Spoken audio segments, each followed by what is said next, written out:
പൂവിന് നല്ല വെളുത്ത നിറമുണ്ട്, ഭാരവും കൂടുതലാണ്. ഈ FL77 ഉപയോഗിച്ചാൽ വളരെ മനോഹരമായി കാണാൻ കഴിയും. എന്റെ പേര് പ്രകാശ്. ഞാൻ ഈറോഡ് ജില്ലയിലാണ് താമസിക്കുന്നത്. 8 വർഷമായി ഞാൻ മുല്ലപ്പൂ കൃഷി ചെയ്യുന്നു. വിളവ് വർദ്ധിപ്പിക്കുന്നതിനും കീടബാധ തടയുന്നതിനും ഞങ്ങൾ APKS ജൈവവസ്തുക്കളിൽ നിന്ന് FL77 വാങ്ങി ഉപയോഗിച്ചു. 10 ലിറ്റർ വെള്ളത്തിൽ 200 മില്ലി FL77 കലർത്തുന്നതിലൂടെ നമുക്ക് കൂടുതൽ മുകുളങ്ങൾ ലഭിക്കും. പൂവിന് ഭാരം കൂടും, പൂവ് വളരെ വെളുത്തതായിരിക്കും.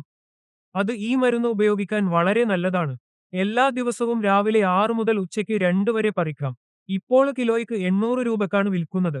ഒരു ചുവടിന് 250 രൂപ എന്ന നല്ല വിലക്കാണ് ഇത് വിൽക്കുന്നത്. മണ്ണിന് ഗുണം ചെയ്യുന്ന പ്രകൃതിദത്ത വളങ്ങൾ മാത്രമേ ഞാൻ ഉപയോഗിക്കുന്നുള്ളൂ. കൃത്രിമ രീതികളും രാസവളങ്ങളും ഉപയോഗിക്കുന്നത് മണ്ണിന്റെ ഗുണനിലവാരം പെട്ടെന്ന് നശിപ്പിക്കും. ഇത് 8 വർഷം പ്രായമുള്ള ഒരു ചെടിയാണ്. മുല്ലപ്പൂ ചെടിക്ക് ധാരാളം നനവ് ആവശ്യമാണ്. ഞങ്ങൾ വർഷത്തിലൊരിക്കൽ മരം മുറിക്കും. അത് മെച്ചപ്പെട്ടു വരികയാണ്.